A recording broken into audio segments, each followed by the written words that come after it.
नमस्कार, जनमत देख रहे हैं आप।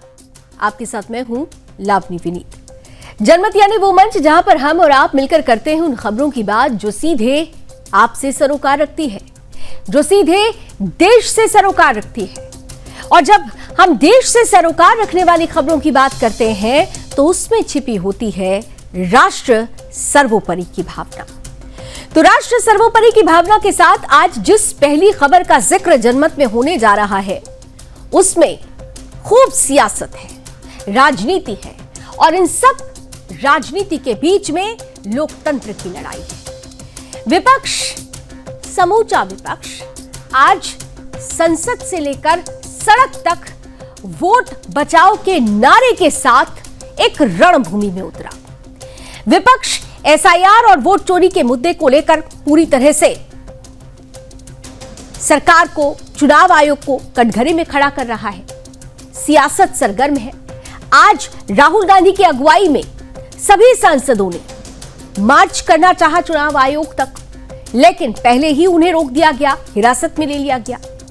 विपक्षी पार्टियां ये कह रही हैं कि वो लोकतंत्र की लड़ाई लड़ रही है, लेकिन लोकतंत्र बचाने की इस लड़ाई में सवाल विपक्ष पर इसलिए खड़े हो रहे हैं क्योंकि विपक्ष जिस वोट चोरी का आरोप चुनाव आयोग पर लगा रहा है, वो चुनाव आयोग जिसकी पारदर्शिता की चर्चा वैश्विक मंचों पर भी होती है, उस चुनाव आयोग का स्पष्ट रूप से कहना है कि अगर आपके पास कोई प्रमाण है, कोई सबूत है, कोई साक्ष्य है तो एफिडेविट लगा दीजिए, शपथ पत्र दाखिल कर दीजिए। लेकिन ऐसा नहीं किया जा रहा। सवाल यह है कि अगर प्रमाणों में इतना दम है तो फिर शपथ पत्र से इतनी घबराहट क्यों है? क्या जो मसला कोर्ट से सुलझाया जा सकता है उसे जानबूझकर सड़कों तक लाया जा रहा है? क्या विपक्ष इस लड़ाई को एक परसेप्शन के रूप में आने वाले 2029 के चुनावों की बिसात मानकर चल रहा है? और क्या विपक्ष इस वोट चोरी की कथित लड़ाई में, जैसा कि वो कह रहा है, अपने वोट बैंक यानी घुसपैठियों और रोहिंग्या मुसलमानों को बचाना चाहता है?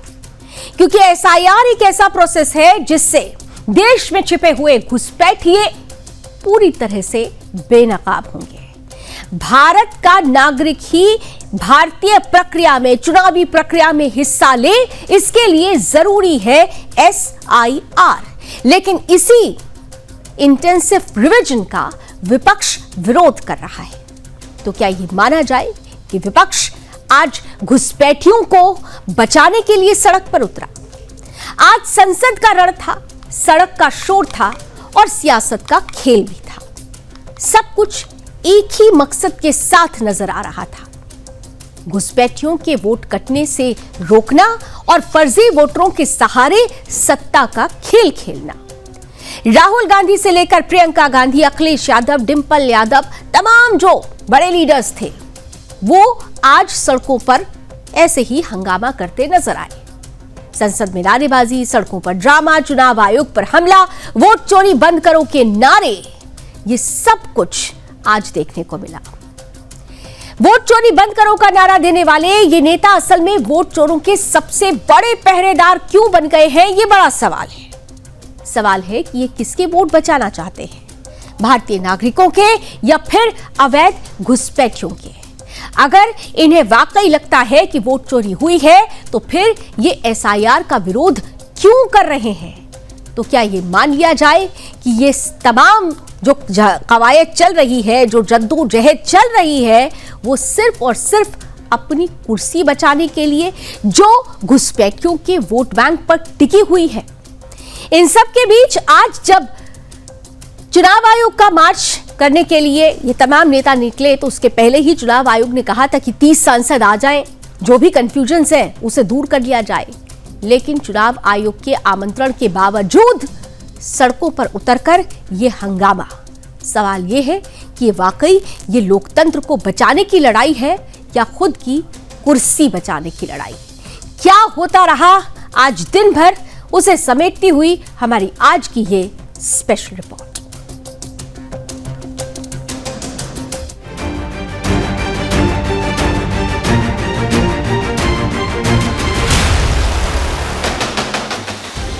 सोमवार को लोकसभा और राज्यसभा की कार्रवाई सुबह 11 बजे से शुरू होते ही विपक्षी हंगामा शुरू हो गया। लोकसभा में प्रश्नकाल के दौरान लगातार वी वांट जस्टिस के नारे लगे और माहौल गर्मा गया।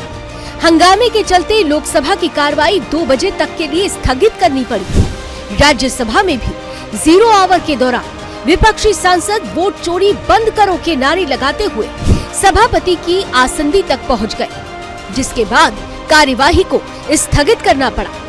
इसके बाद विपक्षी नेता एसआईआर के मुद्दे पर सड़कों पर उतर आए। कांग्रेस नेता जयराम रमेश ने आरोप लगाया कि चुनाव आयोग, जिसे वो चुनाव आयोग कह रहे हैं, विपक्ष की मांगों को नजरअंदाज कर रहा है। राहुल गांधी बार बार शुद्ध वोटर लिस्ट की मांग कर रहे हैं और हाल ही में उन्होंने एक प्रेजेंटेशन में दावा किया था कि वोटर लिस्ट में भारी गड़बड़ी है। लाखों फर्जी मतदाता, धुंधली फोटो और एक ही पते पर दर्जनों नाम। सीधा था और स्पष्ट तरीके से मैंने कहा था, लिखा था खत में कि सभी विपक्ष के सांसद शांतिपूर्वक मार्च कर रहे हैं पार्लियामेंट हाउस से लेकर निर्वाचन सदन तक, और सामूहिक तरीके से सारे सांसद इलेक्शन कमीशन को एक दस्तावेज पेश करना चाहते हैं एसआईआर को लेकर। यही हमारी मांग थी और मैंने कल दोपहर को चुनाव आयोग को ये खत लिखा था। अफसोस की बात है कि चुनाव आयोग, जो अभी चुनाव आयोग बन गया है, उस खत का जवाब नहीं देती है और अभी कहती है कि सिर्फ 30 सांसद आ सकते हैं। हमारी मांग थी कि सारे विपक्ष के सांसद सामूहिक ढंग से उनको एक दस्तावेज पेश करें। देखिए, जो उन्होंने कहा वो सच है, वही स्टेटमेंट मेरा भी है। देखिए, अगर कोई सरकार ऑफिस तक पहुंचने नहीं देती तो वो सरकार को क्या डर है मुझे मालूम नहीं है, क्योंकि ये तो पीसफुल डेमोन्स्ट्रेशन है और ये वीवीआईपी लोगों का डेमोन्स्ट्रेशन है, इसमें कोई गड़बड़ करने वाले नहीं। लेकिन सच ये है कि इन आरोपों का हल तो वही एसआईआर प्रक्रिया है जो बिहार में चल रही है और जिसमें ड्राफ्ट लिस्ट तक पब्लिश कर दी गई। चुनाव आयोग का ये अभियान असल में अवैध घुसपैठियों और फर्जी वोटरों को हटाने के लिए है, लेकिन राहुल एंड कंपनी उसी को वोट चोरी का मुद्दा बनाकर संसद ठप कर रहे हैं। उद्देश्य साफ है, बांग्लादेशी और रोहिंग्या घुसपैठियों के वोट कटने से रोकना और वोट बैंक बचाना। विरोध के दौरान प्रियंका गांधी और डिंपल यादव ने वोट चोर गद्दी छोड़ जैसे नारे भी लगाए। बिना अनुमति प्रदर्शन करने वालों पर दिल्ली पुलिस ने राहुल गांधी, प्रियंका गांधी वाड्रा, संजय राउत, सागरिका घोष समेत कई सांसदों को हिरासत में ले लिया। विपक्ष का आरोप है कि सरकार उन्हें निर्वाचन आयोग जाने नहीं दे रही, जबकि सच्चाई ये है कि सुरक्षा कारणों से सीमित संख्या में प्रतिनिधियों को अनुमति दी गई थी। कोई लोकतांत्रिक तरीके से होने वाले प्रदर्शन को भी नहीं होने दे रहे। एसआईआर रद्द करने की मांग है, लगातार हाउस में उठा जा रहा है और फिर करते हैं। भाजपा नेताओं ने विपक्ष की मंशा पर बड़ा सवाल उठाया। केंद्रीय मंत्री सुकांत मजूमदार ने कहा, टीएमसी जैसे दलों का वोट बैंक बांग्लादेशी रोहिंग्या मुसलमान है। अगर चुनाव आयोग इनके नाम हटा देता है तो जीत असंभव हो जाएगी। भाजपा सांसद निशिकांत दुबे ने साफ कहा, कांग्रेस ने 1972-73 से बांग्लादेशी वोटरों पर सियासत की है। सवाल ये है कि चुनाव भारतीय मतदाताओं के सहारे होगा या घुसपैठियों के। इलेक्शन कमीशन ने शुरू किया है, तब से हमारे विपक्ष की नींद उड़ी हुई है, क्योंकि वो जो जिस वोट बैंक के ऊपर भरोसा करती है, तो वोट बैंक कोई वोट बैंक है। अगर बंगाल की बारे में बात करें तो टीएमसी वोट बैंक कौन सा वोट बैंक है?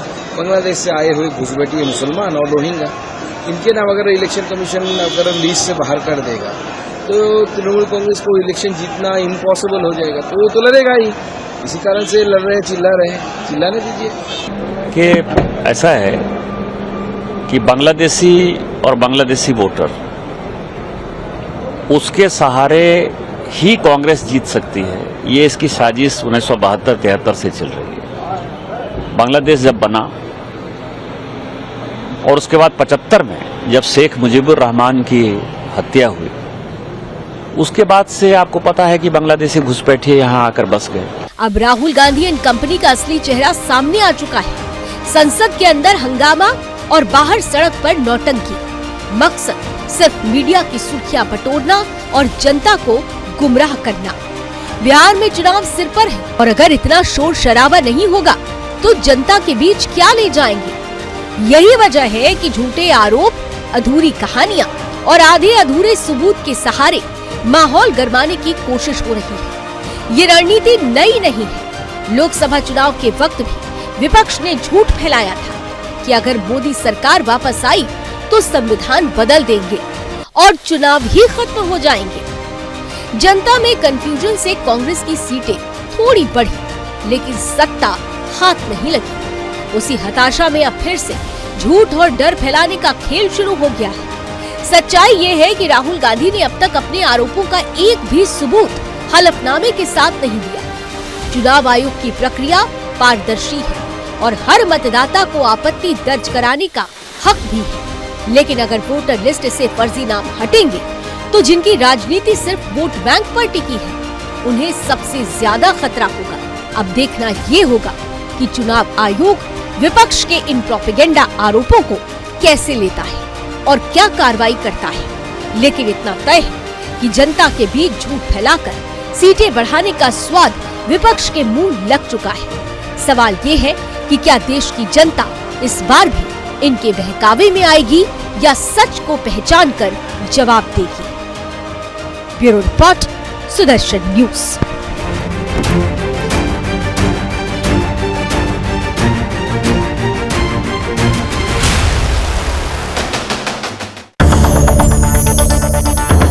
देखिए, पैदल मार्च का तैयारी है विपक्ष का।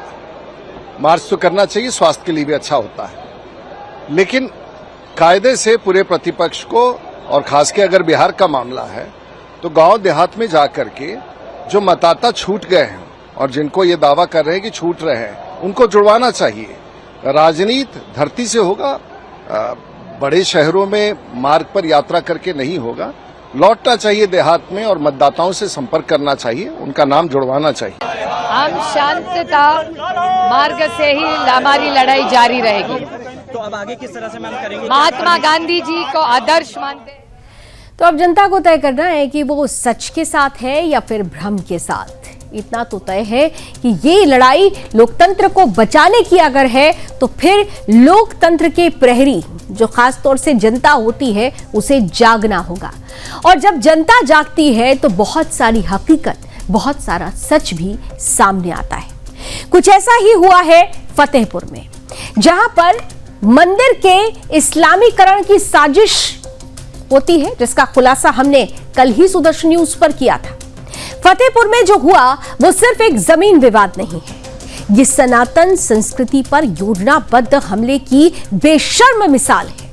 सुदर्शन न्यूज की विशेष रिपोर्ट ने उस साजिश को बेनकाब कर दिया, जिसके तहत एक प्राचीन हिंदू मंदिर की जमीन पर चुपके मकबरा खड़ा कर दिया गया।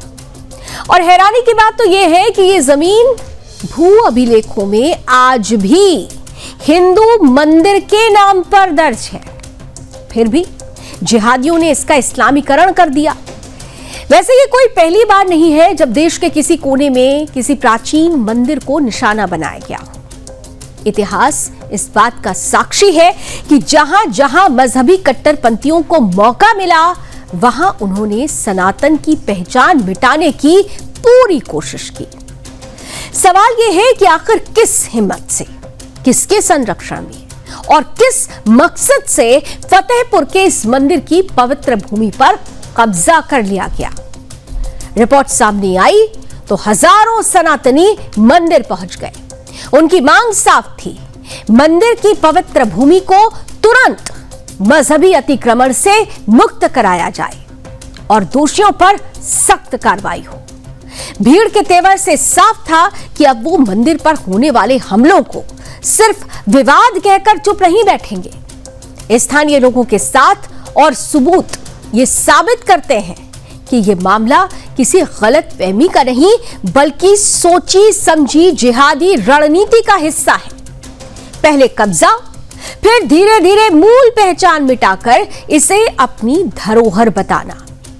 इस तरह के कदम न सिर्फ कानून का माखौल उड़ाते हैं बल्कि हिंदुओं की आस्था को चोट पहुंचाने के लिए भी उठाए जाते हैं। प्रशासन ने मामले की गंभीरता को देखते हुए भारी पुलिस बल तैनात कर दिया, लेकिन फिर भी आज वहां जिहादियों की भीड़ ने उत्पात मचाया।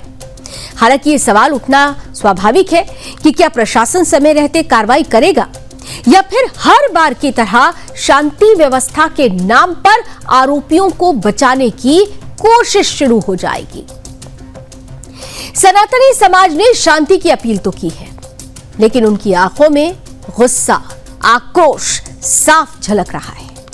यह गुस्सा सिर्फ फतेहपुर का नहीं है, बल्कि ये उन तमाम स्थानों का आक्रोश है, गुस्सा है जहां मंदिरों पर कब्जा कर उनका इस्लामीकरण कर दिया गया और फिर इसे मजहबी अस्तित्व का नाम दे दिया गया। सवाल यह भी है कि धर्मनिरपेक्षता के ठेकेदार ऐसे मामलों पर चुप क्यों रहते हैं? क्या मंदिर की भूमि पर अवैध कब्जा माइनॉरिटी राइट्स की आड़ में जायज हो जाता है? और अगर यही काम किसी हिंदू ने मस्जिद या मकबरे की जमीन पर किया होता तो क्या तब भी ये लोग चुप रहते? फतेहपुर का ये मामला सिर्फ जमीन का नहीं है, ये संस्कृति, आस्था और पहचान की लड़ाई है। ये साफ करता है कि मंदिरों को बचाना अब केवल ट्रस्ट या पुजारियों का काम नहीं है, बल्कि पूरे सनातनी समाज का दायित्व है। जब तक ऐसे जिहादी, ऐसे लैंड जिहादी अपने मंसूबों को आगे बढ़ाने के लिए षड्यंत्र करते रहेंगे, जब तक ऐसे जिहादी मंसूबों को कुचलने के लिए सख्ती नहीं दिखाई जाएगी, तब तक ये खेल अलग अलग जगहों पर यूं ही चलता रहेगा। सुदर्शन न्यूज की इस रिपोर्ट ने एक बार फिर से ये प्रमाणित किया है कि सच दिखाने से ही बदलाव की शुरुआत होती है। अब ये जिम्मेदारी प्रशासन की है, न्याय प्रणाली की है, समाज की है कि वो इस सच को दबाए नहीं, बल्कि उसे आधार बनाकर आस्था की रक्षा करे और मंदिर को उसकी असल पहचान लौटाए। इस पूरे मामले पर जब प्रशासन से सवाल हुआ तो क्या कुछ अधिकारियों ने कहा, आपके सामने वो बयान भी रखते हैं। यहाँ पर अभी अलग अलग समुदाय से काफी संख्या में लोग आए थे, लेकिन एक एक करके उनसे सबसे बात की गई। उनको आश्वासन दिया गया कि किसी प्रकार से कानून व्यवस्था को प्रतिकूल रूप से प्रभावित नहीं होने दिया जाएगा। सब लोग आश्वासन को सुनकर धीरे धीरे करके चले गए हैं। अभी यहाँ पर कानून व्यवस्था की स्थिति सामान्य है। बाकी आप देखिए, अभी हमारी प्राथमिकता ये है सबसे पहले कि शांति व्यवस्था बनी रहे और लोगों में कॉन्फिडेंस रहे प्रशासन के प्रति, तो इसलिए हम लोगों से बातचीत भी कर रहे हैं और सभी लोगों ने यहाँ पर इसके बारे में पूरे एक विस्तार में आपको रिपोर्ट दे देंगे। पहले हुई थी वार्ता और बाकी यहाँ पे भी जो लोग आए थे उनसे भी वार्ता हुई, काफ़ी देर तक आपने भी देखा। जी। ऐसा अभी हमारे संज्ञान में नहीं है, अगर ऐसी कोई जानकारी आती है तो उसको भी। प्रशासन की नज़र में क्या प्रथम दृष्टया क्या है, मकबरा मंदिर क्या इसमें आ गया? देखिए, इस तरह से मतलब इस बात पे कमेंट करने के लिए तो कोई टेक्निकल एक्सपर्ट ही ठीक रहेगा। क्या जांच कराई जाएगी इसमें? अभी सबसे पहले सब लोगों से बात करके उनकी बातों को सुना जाएगा, समझा जाएगा, फिर उसके अनुसार ऐसी चीज़ करेंगे जिससे कि कोई भी असंतुष्ट हो। देखिए, आज कोतवाली थाना क्षेत्र में एक विवादित जो भूमि है, मकबरा है, उसमें कुछ लोगों द्वारा जबरदस्ती उसमें घुसकर और उसमें तोड़फोड़ का प्रयास किया गया। इसमें तत्काल जो है मेरे द्वारा और डीएम द्वारा वहां पे जाके घटनात्मक स्थिति को नियंत्रण में किया गया। जो लोग थे उनको समझा बुझा कर वापस किया गया और वहां पर यथास्थिति बरकरार की गई। इसमें मैं सभी से यही अपील करूंगा कि आप लोग शांति बनाए रखें और कानून को अपना काम करने दें। जो भी लोग इसमें उपद्रव में शामिल हैं, उन सभी लोगों की फोटो और वीडियो के माध्यम से चिन्ह पहचान करते हुए कोतवाली थाना क्षेत्र में संगत धाराओं में एक अभियोग पंजीकृत किया जा रहा है। तो आप सभी से पुनः अपील है कि आप लोग शांति बनाए रखें। तो यह अपने अस्तित्व को बचाने की लड़ाई है। सनातनी जब एकजुट होंगे तो ऐसे मजहबी अतिक्रमण से अपनी संस्कृति, अपनी आस्था को बचाने की ये लड़ाई, ये धर्म युद्ध और ज्यादा शक्ति के साथ आगे बढ़ेगी और भारत सनातनी पहचान के साथ और ज्यादा दुनिया के पटल पर उभरता रहेगा। बात अब करेंगे देश की उस औद्योगिक विकास की कहानी की जिसमें कुछ अध्याय ऐसे हैं जो न केवल विकास की गाथा सुना रहे हैं बल्कि ये भी प्रमाणित कर रहे हैं कि दूरदर्शी नेतृत्व और स्पष्ट विजन से पुरानी इकाइयों को भी विश्व स्तरीय ऊंचाइयों पर पहुंचाया जा सकता है। दरअसल बेंगलुरु के यलहंका में स्थित रेल पहिया कारखाना इसका जीवंत उदाहरण है।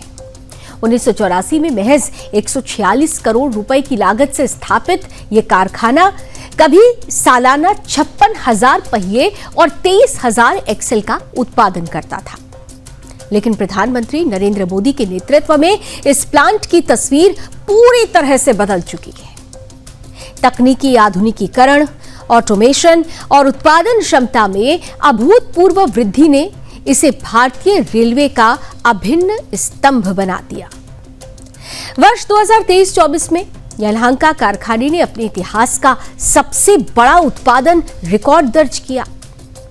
1,90,000 पहिए, 1,12,000 एक्सेल और 1,25,000 व्हील सेट इस कारखाने में बनकर तैयार हुए। यह उपलब्धि सिर्फ आंकड़ों का खेल नहीं है, ये मेक इन इंडिया की जमीन पर आत्मनिर्भरता की उतरी सफलता है। इस कारखाने की तमाम बड़ी विशेषताओं को जानने के लिए ग्राउंड जीरो पर सुदर्शन न्यूज के संवाददाता पहुंचे। सागर कुमार जब यहां पहुंचते हैं तो उन्होंने वो देखा जो ये बता रहा है कि ये दरअसल आत्मनिर्भर भारत की तस्वीर है। ग्राउंड जीरो से सागर कुमार की ये एक्सक्लूसिव रिपोर्ट।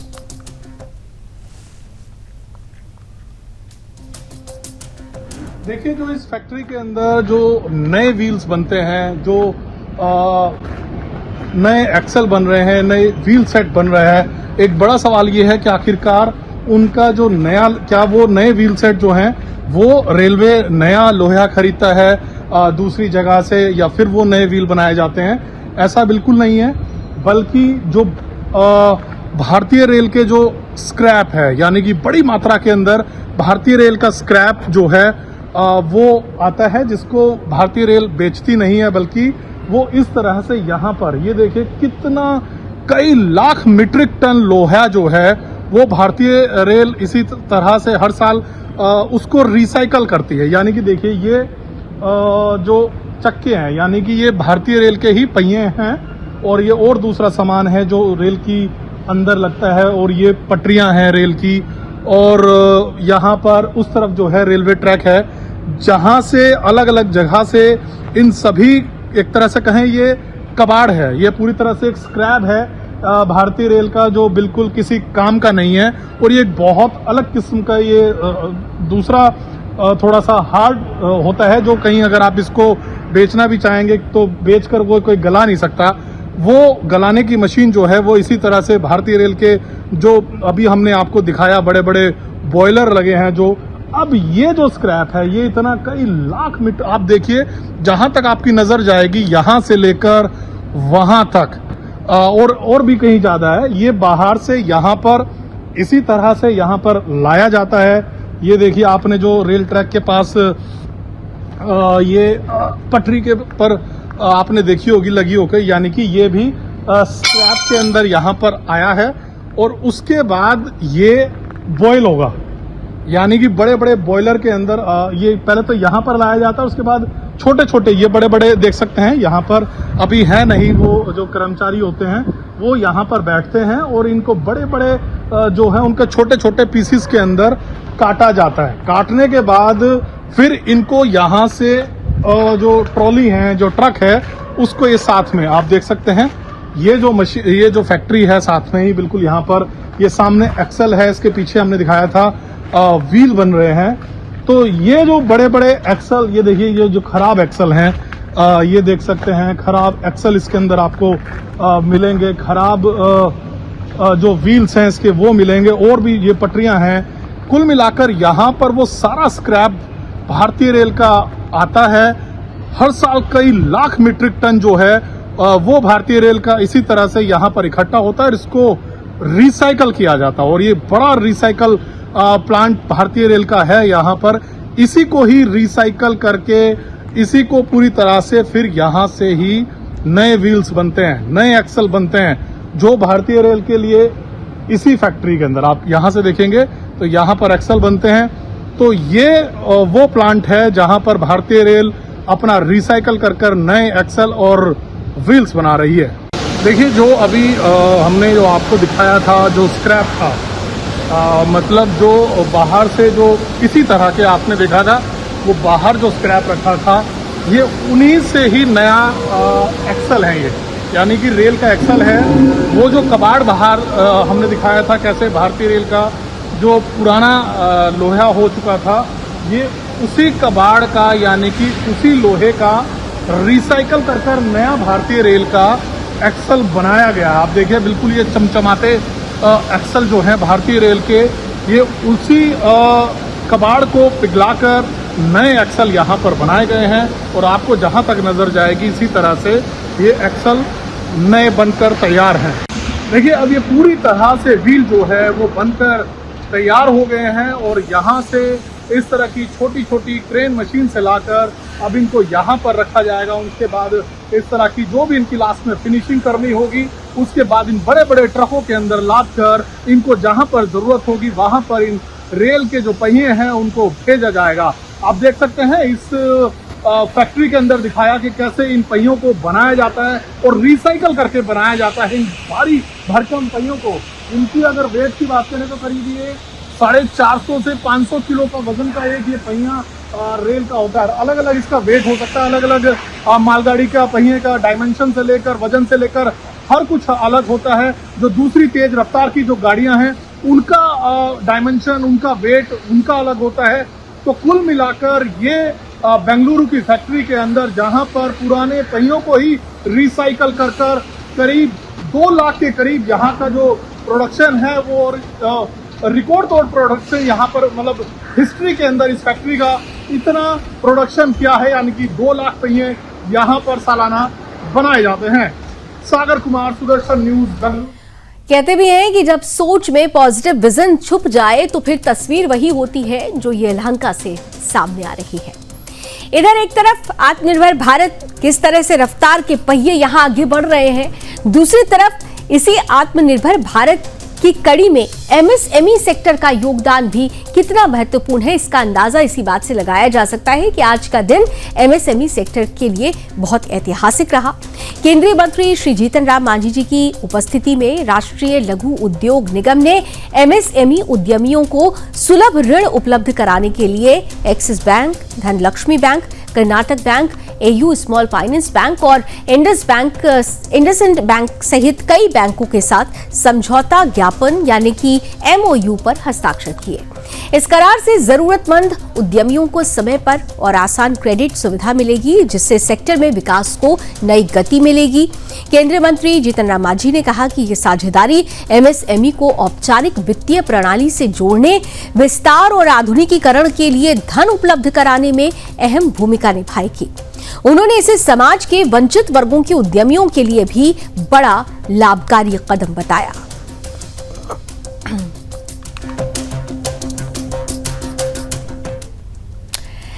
इधर हम आत्मनिर्भर भारत हो रहे हैं, हमारी ताकत दुनिया देख रही है। हमारी सैन्य ताकत से दुश्मन का क्या हाल होता है वो दुश्मनों ने भी देख लिया है। लेकिन कहते हैं ना, विनाश काले विपरीत बुद्धि, ये कहावत दरअसल पाकिस्तान के लिए बिल्कुल ठीक बैठ रही है। इसलिए ठीक बैठ रही है क्योंकि दुनिया में सबसे ज्यादा न्यूक्लियर का ढिंडोरा पीटने वाला लेकिन पेट भर रोटी ना जुटा पाने वाला देश पाकिस्तान यानी आतंकिस्तान भूख, गरीबी, दिवालिया अर्थव्यवस्था और आतंकवाद की दलदल में पूरी तरह से डूबा हुआ है। लेकिन ये देश आज भी उभरती हुई अर्थव्यवस्था वाले भारत को परमाणु हमले की गीदड़ भभकी देकर खुद को सुपर पावर समझने की भूल कर रहा है। विडंबना देखिए, जहां आईएमएफ से कर्ज लेने के लिए उसे अमेरिका और अरब देशों के आगे झोली फैलानी पड़ती है, वहीं मिसाइलों की गिनती गिनाकर भारत को डराने का इसका शौक अब भी बरकरार है। अब तो उसके फौजी चीफ आसिम मुनीर ने अमेरिकी धरती से ऐसी जुबान चलाई जिसने न सिर्फ पाकिस्तान की बल्कि अमेरिका की भी किरकिरी कर दी। अमेरिका के दौरे पर गए पाक आर्मी चीफ आसिम मुनीर ने एक डिनर पार्टी में कहा, हम एक परमाणु राष्ट्र हैं। अगर हमें लगता है कि हम डूब रहे हैं तो हम आधी दुनिया को अपने साथ ले जाएंगे। यानी अपने देश को कंगाल बनाने के बाद अब पूरे एशिया को परमाणु जंग में झोंकने का सपना। मुनीर की बौखलाहट समझना मुश्किल नहीं। पहलगाम आतंकी हमले के बाद भारत ने सिंधु जल समझौता स्थगित कर दिया और पानी की कमी से बिलखते पाकिस्तान का सब्र टूट गया है। मुनीर ने जहर उगलते हुए कहा, हम भारत के बांध बनने का इंतजार करेंगे और जब वो ऐसा करेगा तो हम उसे 10 मिसाइलों से तबाह कर देंगे। सिंधु नदी भारत की पारिवारिक संपत्ति नहीं है, लेकिन मुनीर शायद ये भूल गया कि पाकिस्तान को पेट्रोल खरीदने के लिए भी IMF से उधार लेना पड़ता है। अपनी औकात का परिचय देते हुए मुनीर ने एक और बयान दिया, भारत एक चमचमाती मर्सिडीज है जो फेरारी की तरह हाईवे पर आ रही है। हम बजरी से भरा डंप ट्रक है। अब ये डंप ट्रक किससे तुलना कर रहा है? उस भारत से जिसकी उड़ान अब हवा से भी तेज हो चुकी है।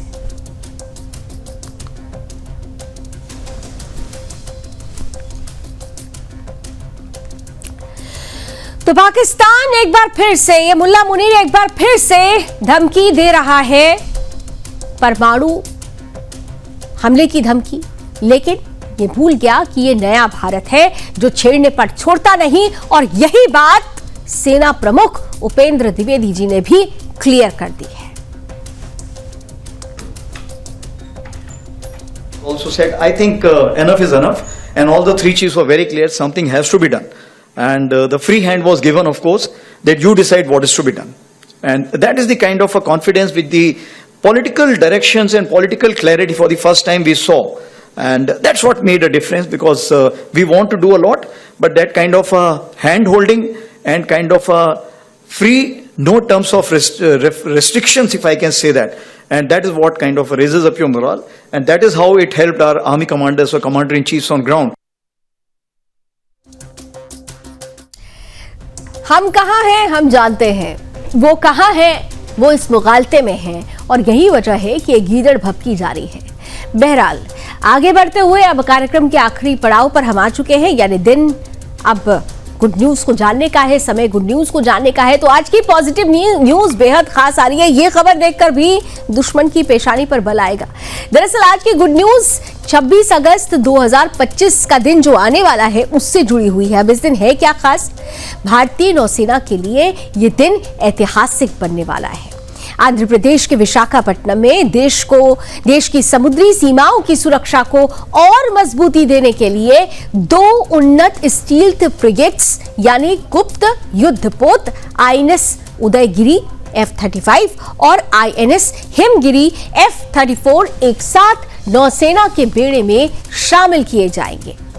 ये पहला मौका होगा जब भारतीय नौसेना एक ही दिन में 2 अत्याधुनिक युद्धपोत अपने खेमे में शामिल करेगी। दोनों फ्रिगेट्स का निर्माण प्रोजेक्ट 17A के तहत पूरी तरह स्वदेशी तकनीक और डिजाइन पर किया गया है। यह भारत के रक्षा क्षेत्र में आत्मनिर्भरता और तकनीकी क्षमता का स्पष्ट प्रमाण है।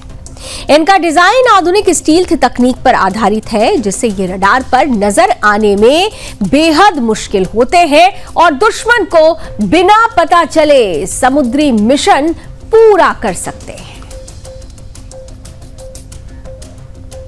तो ये है उभरते भारत की नई तकदीर और नई तस्वीर। भारत ऐसे ही चमकता रहे, इसी उम्मीद के साथ जनमत में अभी बस इतना ही। देश और दुनिया की तमाम खबरों के लिए आप जुड़े रहिए सुदर्शन न्यूज के साथ। जय हिंद।